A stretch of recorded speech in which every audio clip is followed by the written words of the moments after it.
Alhamdulillahirabbil alamin wa bihi nasta'inu ala umuri dunya waddin wassalatu wassalamu ala Rasulillah wa ala alihi wa sahbihi wa man wala amma ba'du. Ini adalah pertemuan yang kedua dalam acara kita pembacaan sebuah risalah yang kecil berjudul Anak Kunci Surga, yang oleh karena di awal kitab ini dibahas tentang masalah aqidah, masalah tauhid, maka judul itu kemudian diambil menjadi Al-Aqidah Al-Mandiliyah. Al-Aqidah Al-Mandiliyah yang dinisbatkan kepada penulisnya, yaitu Syekh Abdul Qadir bin Abdul Muttalib Al-Mandili rahimahullahu ta'ala, salah seorang ulama Masjidil Haram, kelahiran Mandailing, Sumatera Utara. Keistimewaan daripada kitab ini adalah bahwa kitab ini merupakan kitab awal-awal yang menjelaskan tentang akidah Ahlussunnah wal Jamaah dengan bahasa Melayu.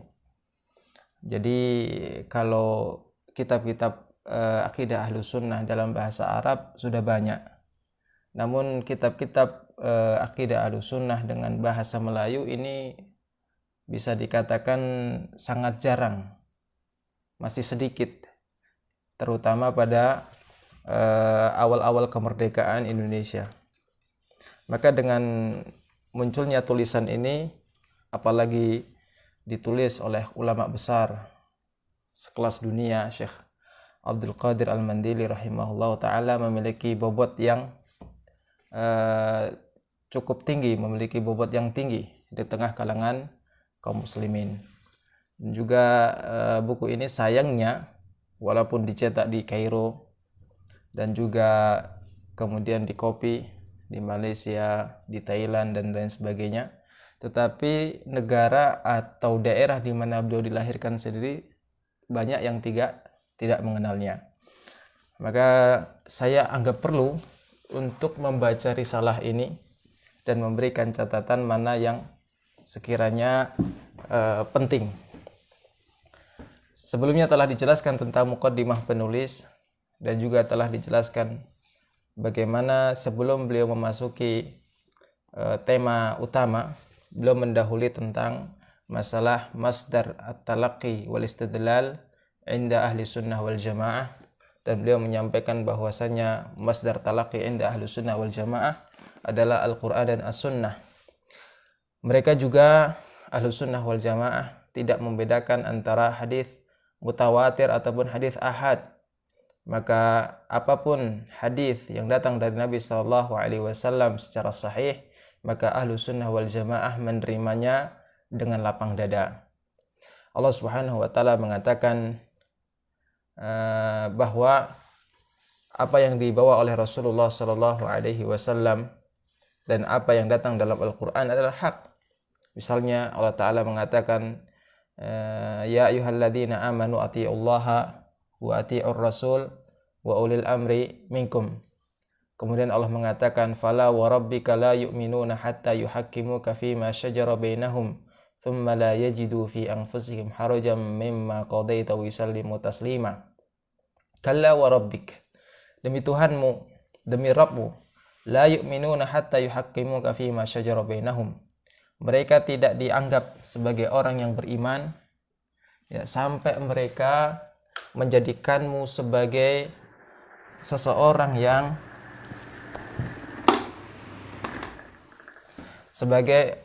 menjadikan dirimu sebagai pemutus pada setiap perkara yang mereka hadapi. La yu'minuna fima fala wa rabbika la yu'minuna hatta yuhakkimuka fima syajara bainahum, apa yang mereka perselisihan, thumma la yajidu fi anfusihim harajan mimma qadait. Kemudian setelah engkau memutuskan atas perkara-perkara mereka, mereka tidak mendapati hati mereka keberatan, tetapi dengan lapang dada menerima apa yang engkau putuskan ya, terhadap perselisihan dan perkara yang terjadi di antara mereka. Thumma la yajidu fi anfusihim harajan mimma qadait wa yusallimu taslima. Bahkan mereka berserah diri kepada keputusan yang engkau berikan kepada mereka tersebut. Ya. Dan masih banyak ayat-ayat lainnya ya, yang berkaitan dengan hal tersebut. Baik, kemudian beliau masuk pada tema utama, yaitu Aqaidul Iman. Demikian judul kitab ini, atau demikian judul bab ini, Aqaidul Iman. Dia mengatakan, ketahui olehmu dengan yakin dan dengan i'tiqad olehmu dengan putus. Dengan putus artinya dengan yakin. Ini bahasa Melayu lama. Ketahui olehmu dengan yakin dan i'tiqadkan olehmu dengan putus akan bahwa Allah Ta'ala satu, tidak ada yang menyekutui baginya. Karena firman Allah Ta'ala, Qul huwallahu ahad, Allahus samad, lam yalid wa lam yulad wa lam yakul lahu kufuwan ahad. Dalam manhaj beliau, sebelum kita lanjutkan, manhaj atau metode beliau dalam membawakan ayat-ayat Al-Quran dan menerjemahkannya, atau bahasa kita, dalam menerjemahkan ayat-ayat yang beliau bawakan dalam kitab-kitab yang beliau tulis, bahwa beliau tidak menafsirkan, tidak menerjemahkan secara harfiah.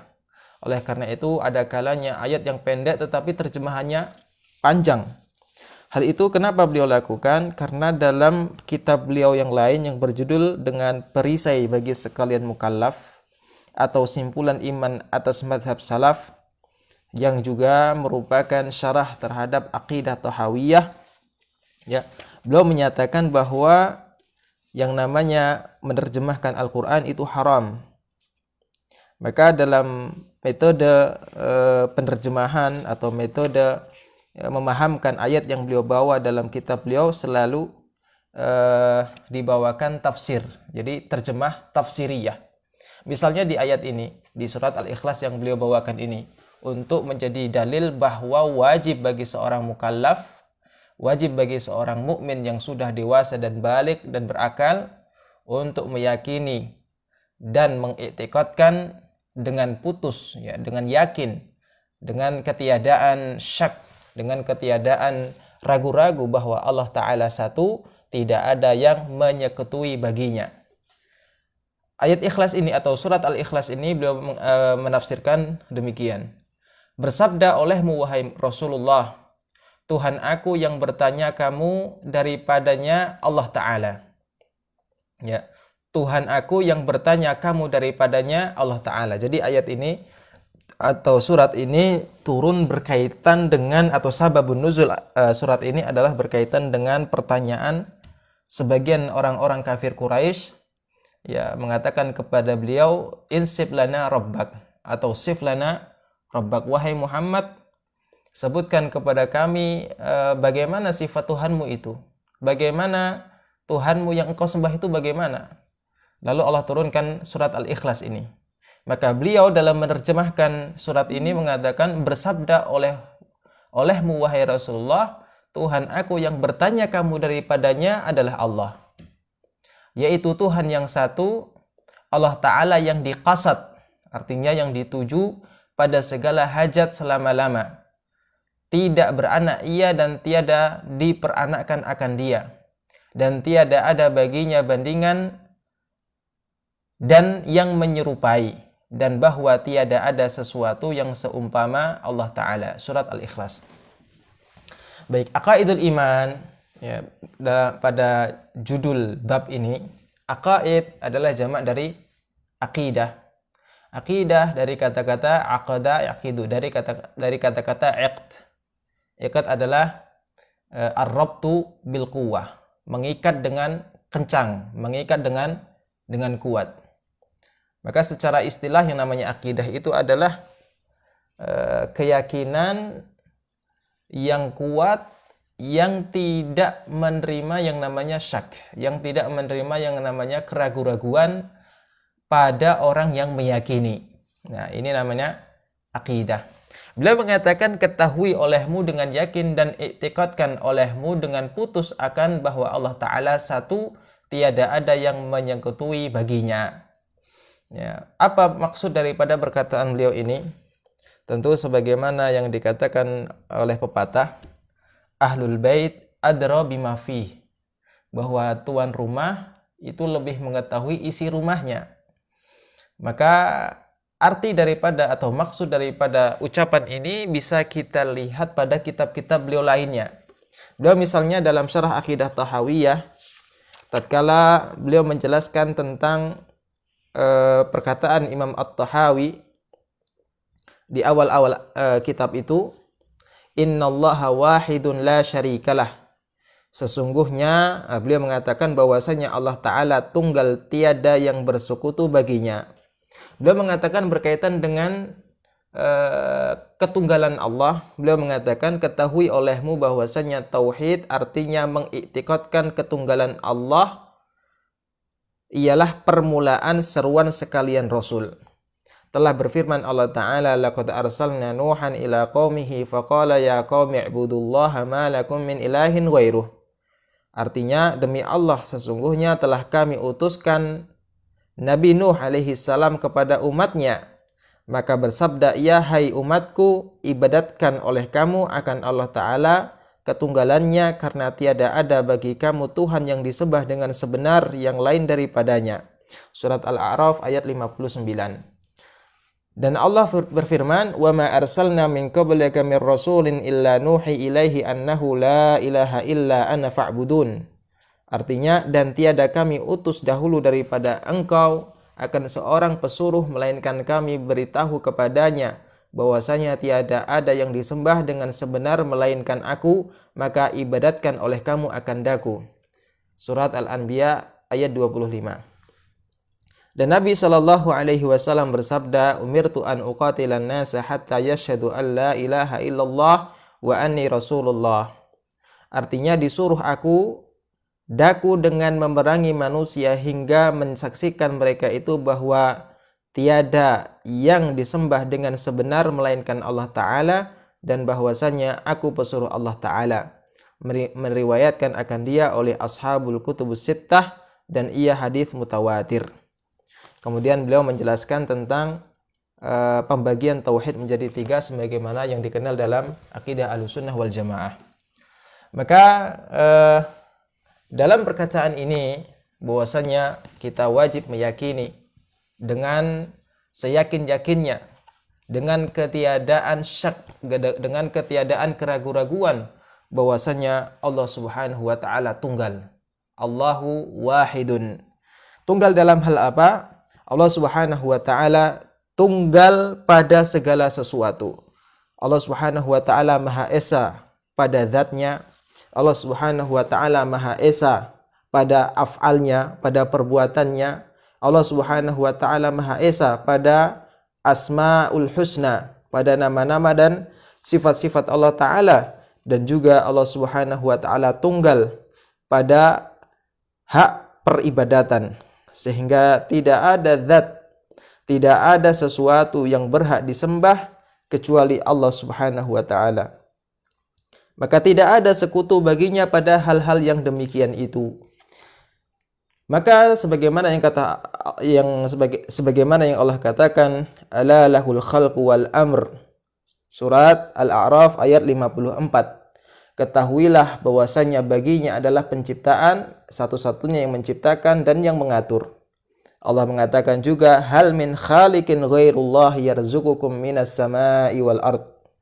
Apakah ada pencipta selain Allah yang memberi rezeki pada kalian, baik yang ada di langit ataupun yang ada di bumi? Demikian juga kita juga harus berkeyakinan bahwasanya tidak ada sekutu bagi Allah Ta'ala pada Asmaul Husna, pada nama-nama Allah dan pada sifat-sifatnya. Dan juga tidak ada sekutu baginya pada Tauhid Uluhiyah. Kita harus meyakini bahwasanya Allah Subhanahu wa Ta'ala adalah satu-satunya yang berhak disembah, dan tidak ada yang ada di jagat raya ini sesuatu yang berhak disembah. Dan apa yang disembah oleh manusia, patungkah, hewankah, pohonkah, batukah, ataupun yang lainnya, maka sesembahan itu adalah sesembahan yang batil, yang tidak sama sekali berhak disembah oleh manusia. Maka di sini kemudian beliau beristidlal, berdalil dengan firman Allah Ta'ala, qul huwallahu ahad. Katakanlah wahai Muhammad, jawablah terhadap apa yang ditanya oleh orang-orang musyrik kepadamu tentang Tuhan yang engkau sembah, maka katakanlah bahwa yang kusembah itu adalah Allah yang satu, yang tunggal. Allahus Samad. Allah adalah zat yang selalu dituju ya untuk memenuhi seluruh hajat. Ya, Samad artinya adalah yang dituju untuk memenuhi hajat. Maka kebutuhan yang dirasakan oleh manusia atau hal-hal yang menjadi sesuatu yang darurat untuk manusia, cara menyelesaikannya, cara memenuhinya adalah datang kepada Allah Subhanahu wa taala, minta kepadanya, berdoa kepadanya. Ya, tidak semata-mata berusaha tetapi tidak berdoa kepada Allah taala. Karena sekeras apapun usaha yang dilakukan oleh manusia, ya sebanyak apapun usaha yang dilakukan oleh seseorang, maka itu tidak akan mungkin terwujud kecuali dengan takdir Allah Subhanahu wa taala, kecuali dengan kehendak dari Allah Subhanahu wa taala. Maka jangan sombong. Ya, dengan kemampuan, jangan sombong, dengan kekuatan jangan sombong, dengan usaha yang kita lakukan, ya, sehingga kita seolah-olah tidak butuh kepada Allah Subhanahu wa taala. Contoh misalnya orang sakit. Ya, orang sakit tentunya perlu obat untuk sembuh. Ya, dan obat itu macam-macam, ada yang harganya mahal, ada yang harganya murah, ada yang harganya murah. Dan obat pun ada yang kelasnya nasional, ada yang kelasnya internasional. Kalau ada orang sakit, ya, kemudian minum obat yang obat yang paling mahal atau obat yang paling ngetop misalnya, dianggap bisa menyelesaikan penyakit, maka kalau Allah tidak menghendaki, maka penyakit itu tak akan pergi pula. Sebagaimana kata Ibrahim alaihissalam, wa idza maridtu fahuwa yashfin. Apabila aku sakit, maka dialah satu-satunya yang dapat menyembuhkanku. Karena yang namanya obat itu sama-sama makhluk. Seperti kita juga makhluk, dan penyakit juga makhluk. Jika obat itu kemudian Allah takdirkan, Allah kehendaki dapat menyembuhkan penyakit, maka dia akan sembuh. Tetapi jika obat itu tidak Allah kehendaki bisa menyembuhkan, maka obat itu tidak akan bermanfaat sama sekali. Berapa banyak orang yang ya sembuh bukan karena obat, sudah minum bertahun-tahun, ya keluar masuk rumah sakit, menebus obat setiap bulannya, tetapi tak sembuh-sembuh. Tapi kemudian kesembuhan itu datang bukan karena obat itu, tapi dengan hal-hal yang lain, dengan faktor-faktor yang lainnya. Ya, Nabiullah Daud misalnya diuji oleh Allah Subhanahu wa taala bertahun-tahun. Bahkan orang-orang di sekelilingnya, masyarakatnya, bangsanya lari, diusir, kecuali istrinya yang senantiasa setia menemani beliau alaihi salam. Kemudian ya obat itu ikhtiar sudah dilakukan, usaha telah dilakukan, tetapi tak sembuh-sembuh pula. Akhirnya setelah sekian tahun lamanya, Allah mengatakan kepada beliau, urkud birijlik,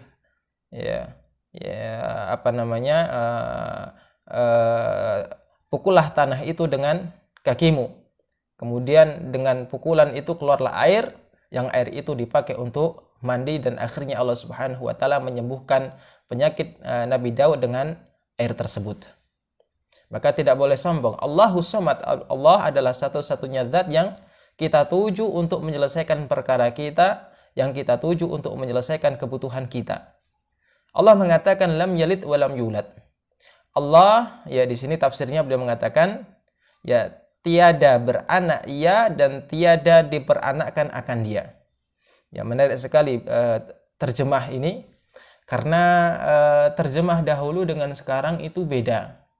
Apa bedanya? Terjemah dahulu itu tidak hanya sekedar memahamkan kosakata atau memahamkan sebuah kalimat, tetapi terjemah dahulu mementingkan juga yang namanya nahwu. Ya, gramatikanya itu betul-betul ditentukan. Misalnya di sini dhamir lam yalid, ya lam yalid, lam tidak, yalid adalah fi'il mudhari' majzumun bilam wa alamatu jazmihi as-sukun.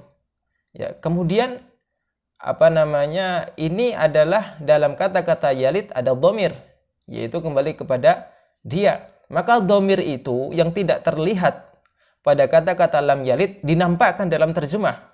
Ya, beliau mengatakan tiada beranak ia. Ya, padahal kalau terjemah modern kan terjemahannya hanya dia tidak diberanakkan. Ya. Sedangkan di sini beliau mengatakan tiada beranak ia. Ya, kenapa kok ianya berada di belakang bukan di depan? Misalnya beliau tidak menerjemahkan misalnya tiada ia beranak. Ya, kenapa? Karena semuanya kita tahu ya bahwasanya yang namanya fa'il itu harus berada di depan fi'il. Tidak ada yang namanya fa'il berada di belakang. Misalnya doroba Zaidun. Maka Zaidun di sini posisinya sebagai fa'il. Tapi kalau saya mengatakan Zaidun doroba, maka Zaidun ini posisinya sebagai mubtada, bukan fa'il. Ya, mana fa'ilnya? Fa'ilnya adalah dhamirun mustatir. Ya, ini sebagai contoh bahwasanya penerjemahan kitab-kitab pada zaman dahulu tidak asal. Ya, orang akan bisa menerjemahkan kitab ketika dia bisa mengetahui kedudukan setiap kalimat yang ia terjemahkan. Dan dia mengetahui dhamir apa yang sedang ia terjemahkan. Lam yalid, ya tiada beranak ia dan tiada diberanakkan akan dia. Walam yulad, dan ya tiada diperanakkan akan dia. Kembali ya dhamirnya berada di depan karena dia sebagai fa'il ataupun apa bahasa Indonesianya? Subjek, predikat, predikat ya, atau sebagai subjek. Ya. Allah Subhanahu wa taala tidak ya diperanakkan karena Allah adalah al-awwal. Apa artinya al-awwal? Awal adalah zat yang ada sejak dahulu. Kapan permulaan Allah? Tidak ada permulaan Allah Subhanahu wa taala.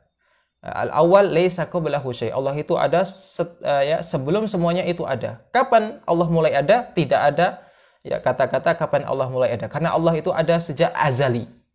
Sedangkan makhluk itu ada karena ada pemulaan. Sebagaimana kita sekarang ada, sebelumnya tidak ada. Kapan kita mulai ada? Kita mulai ada ketika Allah mulai menciptakan kita atau ketika ya kita berada di dalam rahim ibu kita masing-masing. Lam yalid wa lam yulad. Allah juga ya lam yalid, Allah tidak ya beranak dan tidak diperanakkan. Ya, karena Allah tidak memiliki istri, Allah tidak memiliki namanya orang tua. Dan ini sebagai bantahan kepada orang-orang musyrikin yang mengatakan bahwasanya malaikat adalah banatullah.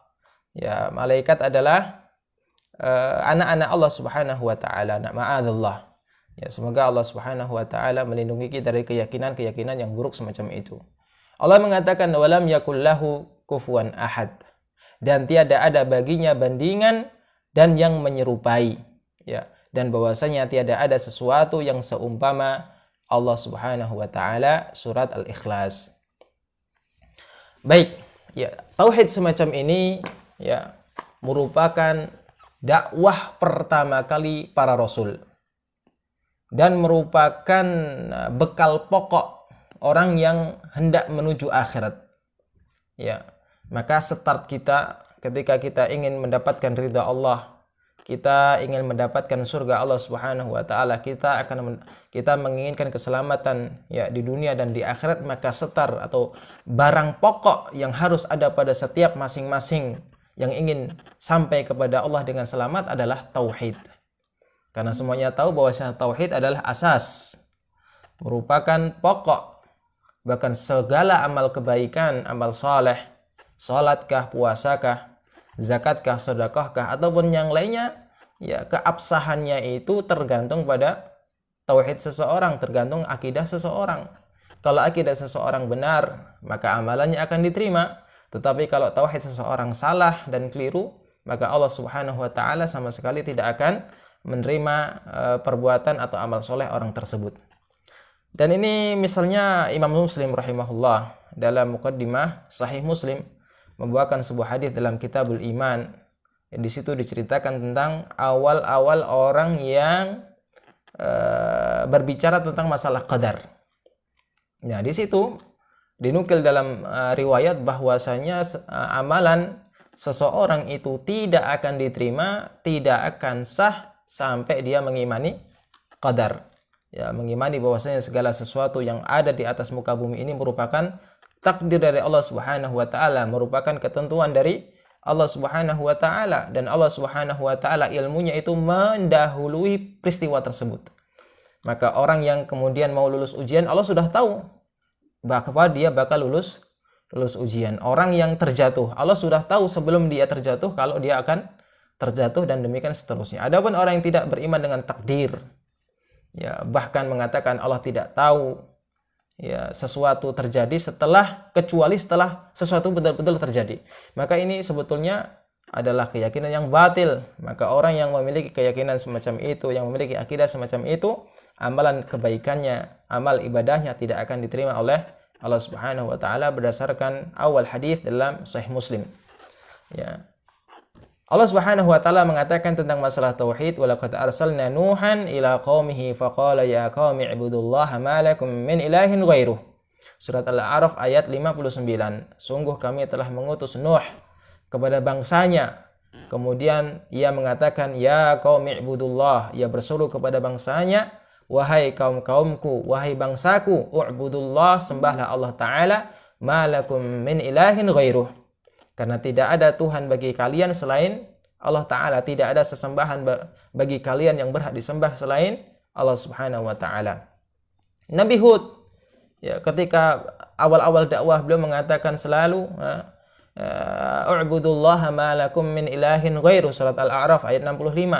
Wahai kaumku, sembahlah oleh kalian Allah Ta'ala, karena tiada Tuhan yang berhak disembah kecuali Dia. Kemudian juga Saleh mengatakan u'budullaha ma lakum min ilahin ghairuh, ya sembahlah Allah Ta'ala karena tidak ada Tuhan bagi kalian selain Dia. Syuaib juga mengatakan dalam surat Al-A'raf ayat 85, u'budullaha ma lakum min ilahin ghairuh, sembahlah Allah Subhanahu wa taala karena tiada Tuhan bagi kalian yang berhak disembah kecuali Dia.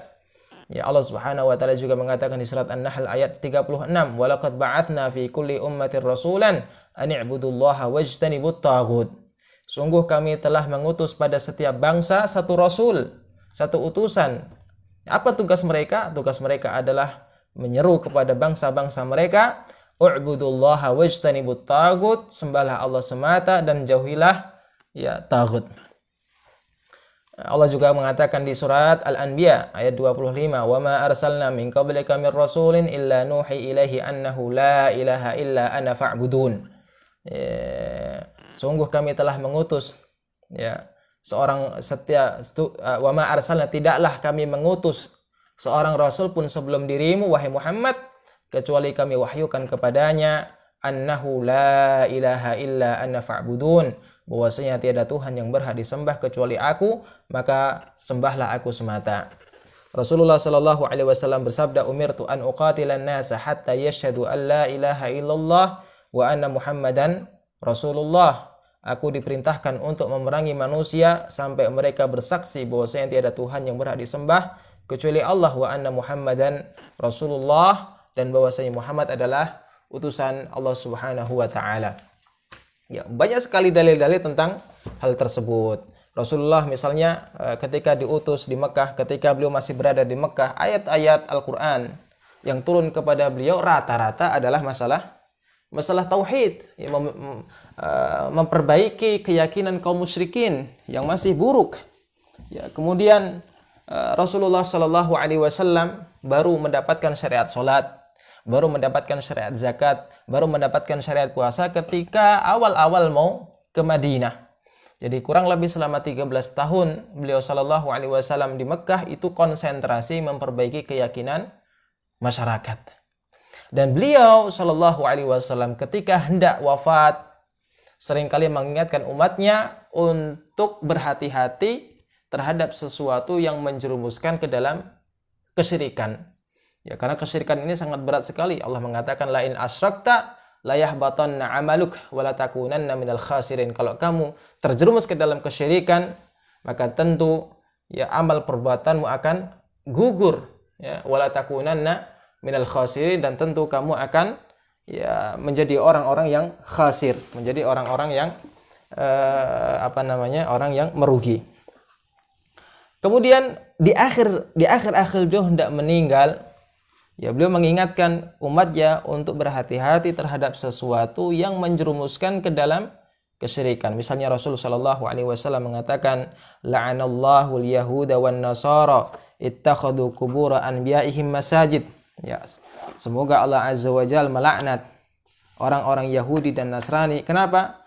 Karena mereka ya telah menjadikan kubur-kubur, makam-makam nabi-nabi mereka sebagai tempat ibadah. Kemudian di antara ya maslak ataupun metode ulama dalam beragama adalah mendahulukan tauhid atas segala sesuatu. Ya, memprioritaskan tauhid atas segala sesuatu. Contoh konkret, Imam Al-Bukhari, Abu Abdullah Ismail Al-Bukhari, Muhammad bin Ismail Al-Bukhari rahimahullahu ta'ala, dalam kitabnya Sahih Al-Bukhari, As-Sahih, Al-Jami' As-Sahih. Ya, beliau dalam kitab ini memiliki cara yang unik dalam menyampaikan tauhid. Apa yang beliau lakukan? Di awal-awal kitab Sahih Al-Bukhari, beliau punya sebuah judul bernama Kitabul Iman. Kitab yang berisi masalah keimanan, hal-hal yang berkaitan dengan iman. Kemudian setelah Kitabul Iman dijelaskan tentang ya kitab-kitab selain Kitabul Iman, masalah taharah, masalah salat, masalah zakat, puasa, ya, kemudian masalah manaqib, masalah tafsir dan seterusnya. Kemudian di akhir-akhir Sahih Bukhari beliau punya kitab namanya Kitabut Tauhid. Ya, tentu Kitabul Iman ataupun Kitabut Tauhid adalah ya satu tema yang tidak terpisah atau merupakan tema yang tidak ada sama sekali perbedaannya. Tetapi kenapa beliau rahimahullahu ta'ala mengawali Kitabul Bukhari atau Sahihul Bukhari dengan Kitabul Iman dan mengakhiri dengan Kitabut Tauhid? Beliau ingin mengatakan ya, sesibuk apapun kita membicarakan masalah fikih, sesibuk apapun kita membicarakan masalah manaqib, tapi jangan lupa masalah tauhid. Ya, ini adalah pesan yang tak tertulis atau pesan yang tersembunyi dari balik penyusunan kitab Sahihul Bukhari. Kemudian masalah tauhid ini pula ya Al-Qur'an sebagaimana tadi disampaikan di awal bahwa Al-Qur'an penuh dengan penjelasan masalah tauhid ini. Ya, dan ini diakui oleh para ulama, mau Asy'ari ataupun bukan Asy'ari, mereka meyakini hal tersebut. Misalnya dalam kitab Sirajut Talibin, Syarah Minhajil Abidin, karya Syekh Ihsan Muhammad Dahlan Al-Kadiri Al-Jamfasi yang wafat pada tahun 1372. Kitab ini telah diberikan rekomendasi dan pengantar dari Kiai Haji Hasyim Asy'ari. Dalam kitab ini, dalam kitab Sirajut Talibin, Syarah Minhajul Abidin, karya Minhajul Abidin adalah sebuah kitab tasawuf karya Imam Al-Ghazali Abu Hamid Muhammad ibn Muhammad Al-Ghazali Asy-Syafi'i rahimahullahu taala. Di halaman 98 jilid pertama, beliau membawakan beliau rahimahullah mengatakan ketika menafsirkan maujudun asluha fi kitabillah wa jami'u adillatit tauhid maujudun asluha fi kitabillah subhanahu wa ta'ala. Imam Ghazali mengatakan seluruh dalil-dalil tauhid, seluruhnya, pokoknya, dasarnya, ya pangkalnya ada di dalam kitab Allah subhanahu wa ta'ala. Ya. Beliau mengatakan wa mashhunun biha li ahli al-irfan alladzina waffaqahum wa qad ju'ilat kalimatu tauhid mufidatan li nafyi ma siwahu fil uluhiyah wa adami ghairihi fi istihqaqil ubudiyah ma'tirafi jami'il kuffar bi tauhidir rububiyah. Beliau mengatakan bahwasanya kalimat tauhid yang merupakan la ilaha illallah mufidatan ju'ilat kalimatut tauhid mufidatan linafyi ma siwahu fil uluhiyah. Kalimat tauhid ini menafikan menafikan, memberikan faedah, memberikan kesimpulan bahwasanya untuk menafikan ma siwahu, segala sesuatu selain Allah fil uluhiyah, dalam masalah uluhiyah, dalam masalah tauhid ibadah. Ya, wa adami ghairihi fi istihqaqil ubudiyah, dan juga memberikan pengertian bahwasanya tidak ada sesuatu selain Allah yang berhak untuk mendapatkan ibadah. Ma'atirafi jami'il kuffar bitauhidir rububiyah. Ya, meskipun orang-orang kafir yang ada di zaman Rasulullah, bahkan di zaman sekarang, mereka semuanya meyakini dan mengakui bahwasanya mengakui tauhidur rububiyah. Mereka meyakini bahwasanya tidak ada yang menciptakan alam semesta kecuali Allah Subhanahu wa taala. Tidak ada yang memberikan rezeki dan mengatur alam semesta kecuali Allah taala. Jadi orang kafir bukan berarti tidak punya tauhid. Mereka punya tauhid, tetapi tauhid mereka adalah tauhidur rububiyah. Yang tauhid rububiyah itu bukan syarat atau bukan merupakan syarat masuk Islam. Syarat masuk Islam itu adalah tauhid al-uluhiyah. Oleh karena itu, setiap Imam Ibnu Abil Is Al-Hanafi dalam syarah Al-Aqidah Al-Tahawiyah beliau mengatakan bahwa tauhid al-uluhiyah muttadammin tauhid ar-rububiyah. Bahwasanya orang yang memiliki tauhid uluhiyah itu pasti memiliki tauhid rububiyah dan tidak sebaliknya. Orang-orang kafir mereka punya tauhid tapi tauhidnya rububiyah. Dalam masalah rububiyah keyakinan bahwasanya yang mengatur, yang memberi rezeki, yang mencipta hanya Allah taala. Tetapi tauhid semacam itu, orang yang memiliki tauhid semacam itu tidak mesti punya tauhid uluhiyah. Meskipun seharusnya orang yang meyakini kalau yang menciptakan hanya satu, yang memberi rezeki hanya satu, kemudian yang mengatur hanya satu, ya dia sajalah yang berhak untuk disembah. Maka orang-orang kafir di zaman Rasul meyakini bahwasanya tiada yang menciptakan, tiada yang memberi rezeki, tiada yang mengatur kecuali Allah. Dalilnya apa? Beliau Syekh Ihsan Al-Jamfazi Al-Qadiri mengatakan, ya, wala in sa'altahum man khalaqas samawati wal arda la yaqulunna Allah. Kalau misalnya engkau ditanya, wala in sa'altahum, kalau seandainya engkau bertanya kepada mereka orang-orang kafir, man khalaqas samawati wal arda, siapakah yang menciptakan langit-langit dan bumi, la yaqulunna Allah, niscaya mereka akan menjawab Allah. Surat Al-Ankabut ayat 61. Beliau juga membawakan ayat qalat rusuluhum afillahi syakkun fatiris samawati wal ard. Qalat rusuluhum, ya, berkata rasul-rasul mereka, ya, afillahi syakkun, apakah ada keraguan bagi Allah, apakah ada keraguan pada diri Allah, fatiris samawat, yang menciptakan langit-langit, wal ardi, dan bumi. Surat Ibrahim ayat 10. Nah, pernyataan ini yang tadi saya bacakan sekaligus sebagai bantahan sebagian kawan-kawan kita yang mengatakan bahwasanya Asy'ariyah tidak punya tauhid uluhiyah, ya. Padahal Asy'ariyah juga punya tauhid uluhiyah sebagaimana Ahlu Sunnah Salafiyah punya tauhid uluhiyah. Misalnya Al-Baijuri misalnya dalam syarah Aqidat Jauharatut Tauhid, ya, mengakui juga adanya tauhid ilmi dan adanya juga tauhid amali. Tauhid ilmi adalah keyakinan dalam hati, sedangkan tauhid amali adalah, ya, pergerakan tubuh manusia yang yang hanya menyembah kepada Allah taala.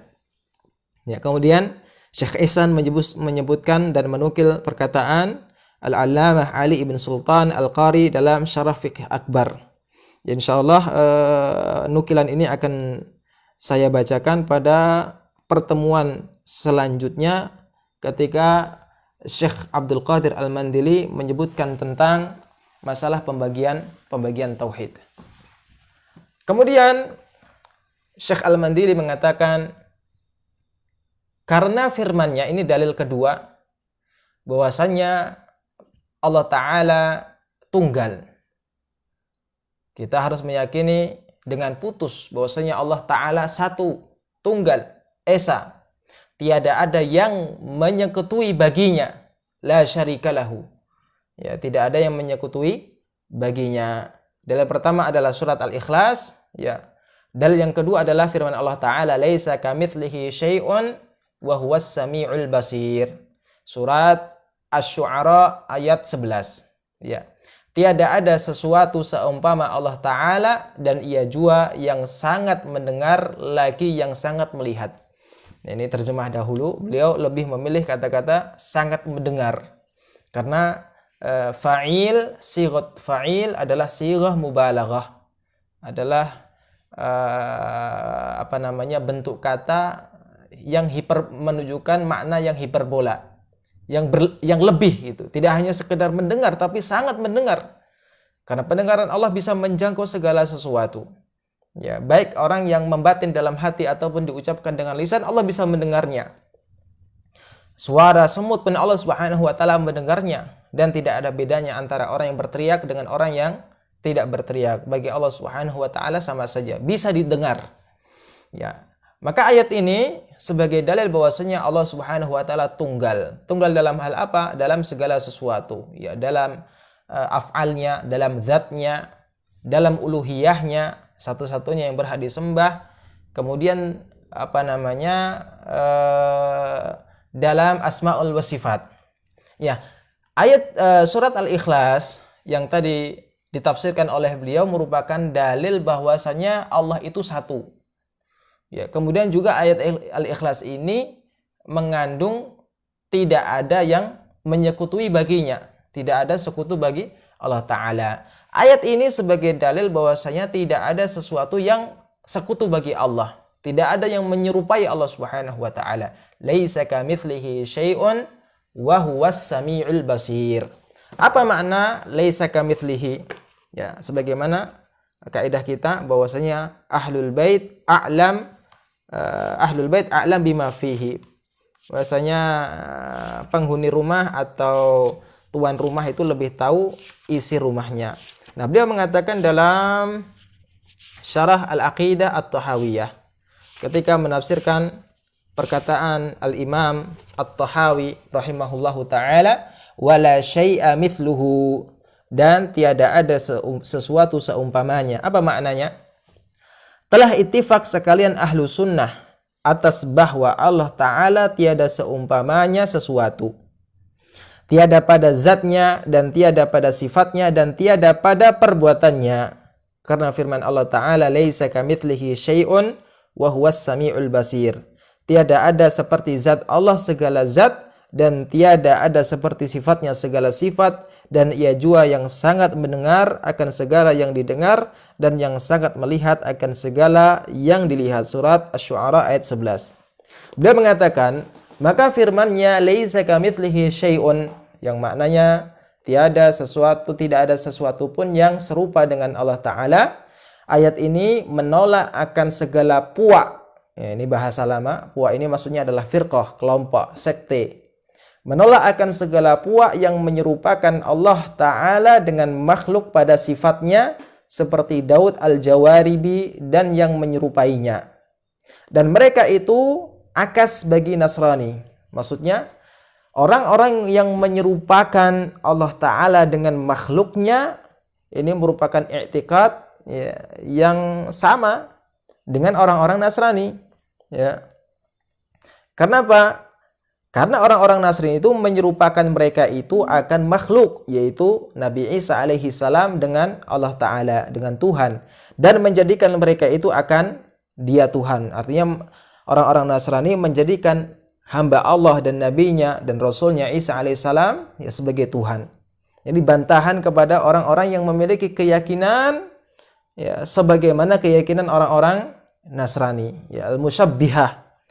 Sedangkan firman Allah Ta'ala wa huwas sami'ul basir, dan dia maha, atau menurut terjemahan beliau, tafsiran beliau, ya, dia sangat melihat, atau dan ia jua yang sangat mendengar akan segala yang didengar, dan yang sangat melihat akan segala yang dilihat. Beliau mengatakan ayat ini menolak akan segala puak sekte, ya, menafikan sekte yang menafikan sifat Allah Ta'ala dan mengosongkan Tuhan daripada sifat. Seperti Jahmiyah, ya, yaitu mereka yang mengikut akan Jaham bin Safwan As-Samarqandi. Dan adalah Jaham ini yang menzahirkan akan nafi sifat dan mengosongkan Tuhan daripada sifat. Dan ia mengambil akan demikian itu daripada Al-Ja'ad bin Dirham. Dan setengah daripada perkataan yang ketunggalan dengan dia oleh Al-Jaham, bahwa surga dan neraka binasa keduanya, dan bahwasanya iman itu ialah ma'rifah, maka hanyalah dan kufur itu yaitu jahil, maka hanyalah dan segala perkataannya ini salah tiada betul seperti lagi akan datang keterangannya. Maka ayat ini sebagai bantahan kepada dua pihak atau sekte yang musyabbihah, yang mereka itu menyamakan Allah Subhanahu wa taala dengan makhluknya, ya, musyabbihah, dan orang yang mentaktil, orang yang mengosongkan dan mengingkari sifat-sifat Allah Subhanahu wa taala. Kenapa mereka mengingkari? Mereka mengingkari adanya sifat-sifat Allah taala, al-maji, istiwa, yad, wajah dan lain sebagainya, karena beranggapan bahwa hal semacam itu, ya, atau sifat-sifat semacam itu adalah sifat-sifat makhluk. Ya, karena yang namanya wajah itu adalah sifat makhluk. Makhluk punya wajah, tangan juga sifat makhluk, ya, kaki juga sifat makhluk. Kemudian mata juga sifat makhluk. Ya, kemudian ghadab juga sifat makhluk, atau marah juga sifat makhluk. Mahabbah, cinta juga sifat makhluk. Maka karena ini merupakan sifat-sifat makhluk, sifat-sifat yang ada pada diri makhluk, maka mereka enggan mengatakan Allah mendengar, Allah mencintai, Allah murka, Allah punya tangan, Allah punya mata, kemudian Allah istiwa, bersemayam di atas arsy, Allah berada di atas, dan lain sebagainya. Mereka tidak mau, ya, menisbatkan itu semua kepada Allah karena mereka ingin menghindari tasbih, menghindari potongan ayat pertama, laisa kamitslihi syai'un. Ya, maka dijawablah, ya, bahwa mereka yang mengingkari sifat Allah yang tadi disebutkan contohnya, ya, mereka mengimani beberapa sifat Allah yang Allah sebutkan dalam Al-Quran. Wujud misalnya, ada, bahwasanya di antara sifat Allah itu wujud, ada. Allah itu ada. Ya, bahkan ini kesepakatan seluruh manusia, Allah itu ada.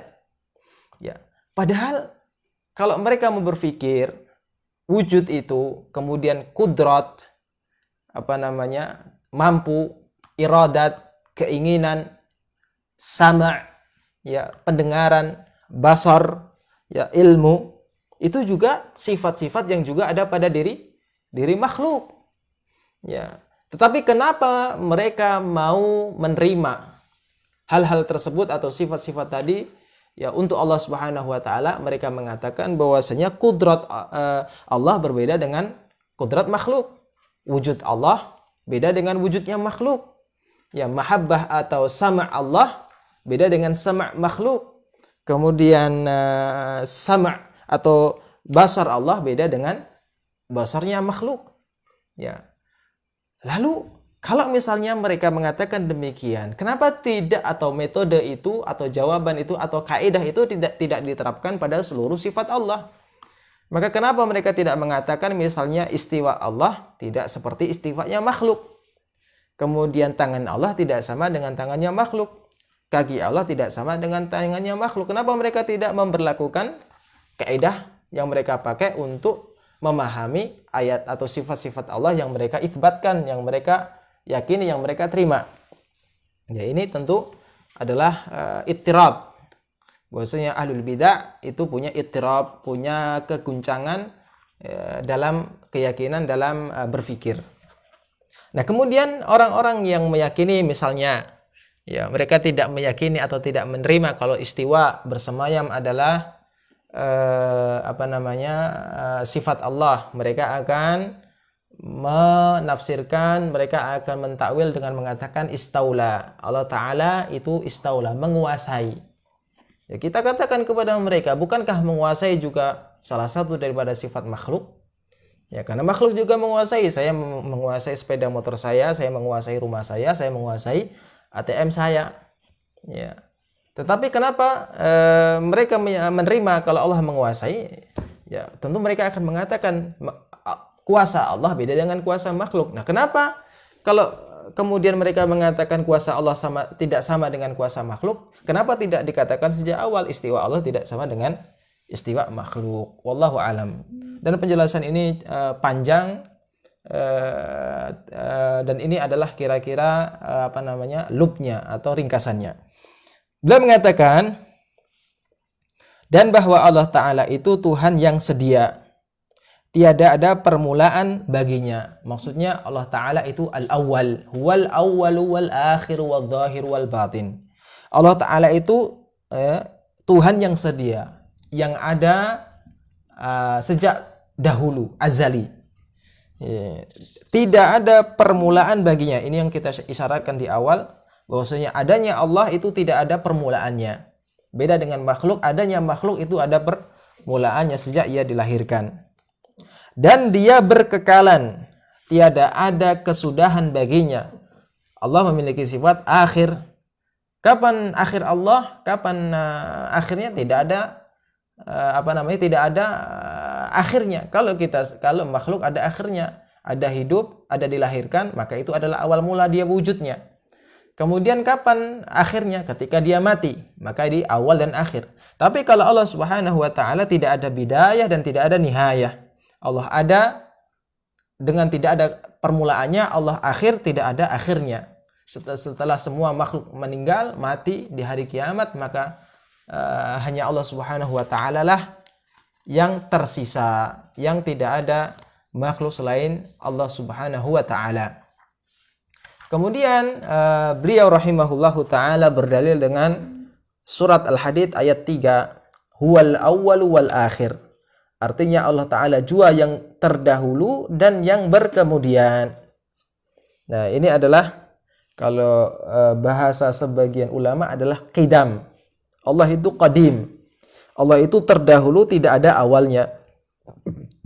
Nah, dan al-awwal dengan penafsiran semacam itu tidak ada kecuali pada diri Allah Ta'ala. Berbeda dengan keyakinan sebagian orang-orang yang nyeleneh ya. Orang-orang yang nyeleneh, orang-orang yang menyimpang menurut akidah Ahlussunnah yang mengatakan bahwasanya ada juga yang qadim selain Allah. Ya, walaupun qadim ini adalah istilah yang bisa dikatakan sebagai istilah dipermasalahkan oleh sebagian ulama. Ya. Seperti misalnya Ibnu Abil Izz Al-Hanafi mengkritik Imam At-Tahawi ketika mengatakan Allah qadim. Tetapi ada sebagian ulama yang menerima istilah tersebut. Misalnya Syekh Muhammad ibn Ali ibn Adam Al-Ithiyubi Al-Muhaddits Al-Makki hafizahullahu ta'ala, dalam kitab beliau Al-Jalisus Salih Syarah Al-Kawkab As-Sati', dia mengatakan bahwasanya dulu awal-awal saya mengira qadim tidak layak bagi Allah, tapi saya mendapatkan dalil bahwasanya bisa kita kabarkan bahwasanya Allah itu qadim. Ala kulli hal, bahwasanya sebagian orang mereka itu meyakini ada yang qadim selain Allah. Ya, apa itu alam? Seperti Ibnu Sina, Al-Farabi dan semacamnya, mereka meyakini bahwasanya alam itu qadim. Ya, tidak ada permulaannya, maka ini kufur. Ya, keyakinan semacam ini adalah keyakinan yang kufur. Ya, tidak layak diyakini oleh seorang mukmin, seorang manusia, karena makhluk alam semesta ini ada karena ada permulaannya. Sebelumnya tidak ada, kemudian diadakan oleh Allah Ta'ala. Sebelumnya tidak ada, sebelumnya Adam kemudian diwujudkan oleh Allah Ta'ala. Allah ciptakan ya bumi, langit dan seterusnya. Misalnya Allah Ta'ala mengatakan di surat Al-Anbiya, ya, awalam yaral ladzina kafaru anna samawat wal arda kanata ratqan fafataqnahuma. Tidakkah orang-orang kafir itu tahu bahwasanya langit-langit dan bumi dahulu asal muasalnya adalah satu zat, ya, satu komponen yang kemudian kami pecahkan. Fafataqnahuma wa ja'alna minal ma'i kulli syai'in hayyin afala yu'minun. Dan kami jadikan segala sesuatu itu berasal dari air. Ya, huwal awwal wal akhir. Kemudian Syekh mengatakan dan bersembah Nabi sallallahu alaihi wasallam. Maksudnya Nabi sallallahu alaihi wasallam bersabda, Allahumma antal awwal falaysa qablaka syai' wa antal akhir falaysa ba'daka syai'. Ya, hadis ini sebagai tafsir ayat 3 di surat Al-Hadid di atas. Apa itu tafsirannya?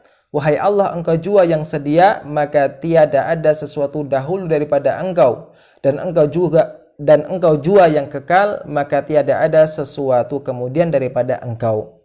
Nah, ini menarik ya, beliau menafsirkan al-akhir dengan kekal. Maka tiada ada sesuatu yang kemudian daripada engkau. Demikian yang bisa kita baca, mudah-mudahan bisa kita sambung pada pertemuan berikutnya. Pertemuan berikutnya membahas ya pada pasal tiada yang disembah dengan sebenar yang lain daripada Allah. Ya, wallahu taala a'lam bissawab, wa sallallahu wasallam ala sayyidina Muhammad wa ala alihi wa sahbihi wasallam, wa akhiru da'wana alhamdulillahi rabbil alamin.